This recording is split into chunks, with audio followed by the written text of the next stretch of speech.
Hi friends, সবাইকে good morning. তো আজকের ব্লগটা আমি এখান থেকে শুরু করছি।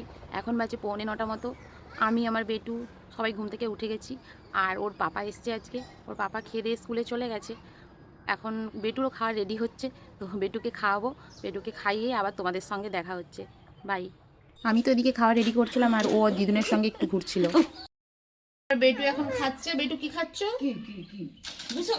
আমার বেটু এখন সকালে ব্রেকফাস্ট করছে।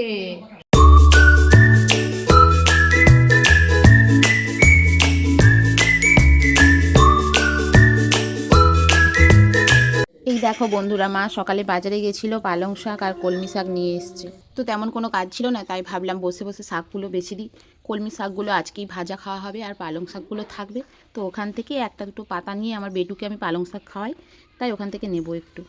দেখো বন্ধুরা, বেটুকে তো তার দিদুন তেল মাখিয়ে দিয়েছে। দিদুন আজকে স্নান করাবে, কারণ বেটু কালকে চলে যাবে ঘর, আজকে থাকবে, তারপর আবার অনেক দিন পরে আসবো। যাই হোক, দিদুনই চান করিয়ে দিচ্ছে।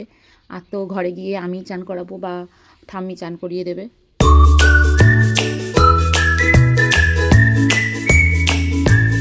বেটুকে তো চান করিয়ে রেডি করিয়ে দিলাম। তারপর ভেবেছি ওকে কারো কাছে একটু দিয়ে, যাই হোক দিদুন হোক বা মামা হোক, যার কারো কাছে দিয়ে ওর খাবারটা তৈরি করে নেব। দেখো বন্ধুরা, বেটুর মাথায় আজকে কী ডিজাইন করেছি, আমি নিজেও বুঝতে পারছি না যে এটা কী ডিজাইন করেছি। আসলে ওর হাতে ডুগডুগিটা ছিল, সেই ডুগডুগির আইডিয়া মাথায় নিয়ে এরকম ডিজাইন করে নিয়েছি।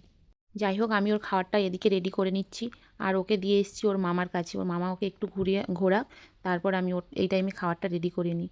আজকে ওর বিভিন্ন রকম সবজি, ডাল, ভাত আর একটু মাছ ছিল, মানে ওই কাতলা মাছের পেটি মতো ছিল, মানে পেট যেটাকে বলি আমরা। ওর এখনও যেহেতু দাঁত বেরোয়নি আর ও সেদ্ধ খাবারটা এমনি খেতে পারে না, তাই ওকে এখন পেস্ট করে দিই, মানে হালকা পেস্ট করে দিই, একবার ঘোরালেই হয়ে যায়। তো চলো মিক্সচার গ্রাইন্ডারে ওর খাওয়াটা পেস্ট করে নিই, তারপর তোমাদের দেখাচ্ছি। যাই হোক, দেখো ওর খাওয়ার তো রেডি। এবার আমি ওকে যাই খাইয়ে নিই। হ্যাঁ, আর ওই যে ওকে ওর মামার কাছে রেখে গেছিলাম, ও এখন ওর মামার কাছে ঘুরছে। যাই হোক, ওর মামা ওকে নিয়ে আসুক, তারপরে আমি ওকে খাওয়াবো। বেটুকে খাইয়ে আমি খেয়ে নিয়েছিলাম। এখন প্রায় 2 ঘন্টা পরে ওকে এবার একটু ফল খাওয়াবো। ওকে লেবুই খাওয়াই, ও আসলে লেবুটা খেতে ভালোবাসে। আমি লেবু রসটা করে ওর দিদুনের কাছে দিয়ে এসেছি, ওর দিদুন ওকে খাওয়াচ্ছে। আর এই যে পাশে বসে আছে, এটা হলো আমার ঠাকুমা, মানে আমার নিজের ঠাকুমা নয়, আমার সেজো ঠাকুমা। আমার ঠাকুমা মেজো আর এটা আমার সেজো ঠাকুমা। আমরা এখন ঘুমোতে চলে এসেছি আর বেটুর বিছানা রেডি করে দিচ্ছি। আর আমরা এখন একটু রেস্ট নিই, আবার বিকেলে তোমাদের সঙ্গে দেখা হচ্ছে। এখন বাজে 2:30, আবার ঘুম থেকে উঠে তোমাদের সঙ্গে দেখা হবে। টাটা। হ্যাঁ, ঘুমানোর আগে বেটুর সঙ্গে একটু খেলা করছিলাম আর বেটুর কিছু ওষুধ খাওয়াতে বাকি ছিল, সেই ওষুধগুলো খাওয়াচ্ছিলাম।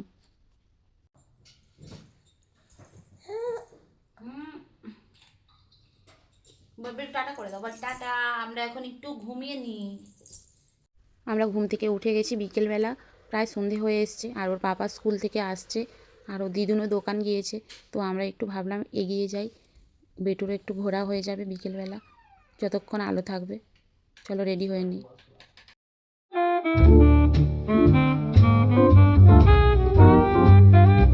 তুমি পাপার সঙ্গে খেলছো? হ্যাঁ, পাপার সঙ্গে খেলা করছো? আমার বর স্কুল থেকে আসার সময় 2 প্লেট চাউমিন নিয়ে এসেছিলো। সব খাওয়া হয়ে গেছিলো, শেষে ওইটুকুই পড়েছিল। আর বাড়িতে রান্না হয়েছিল চিকেন কষা। আর আমার কাকুর মেয়ে, ওকে মানে টিউশনের স্যাররা ফেয়ারওয়েল দিয়েছিল egg roll, chicken cutlet, pakora, আর দিয়েছিল 2 প্লেট বিরিয়ানি, চিকেন কাটলেট। যাই হোক, আমাদের ডিনার কমপ্লিট। আমরা এখন ঘুমোতে চলে এসেছি। আর ঘুমানোর আগে বেটু একটু তার পাপার সঙ্গে খেলা করছে আর কালকে বাড়ি যাব। যাই হোক, তো আমরা সবাই ঘুমিয়ে পড়ছি। Good night. তোমরাও সবাই ঘুমিয়ে পড়ো, ভালো থাকো, সুস্থ থাকো, বাই।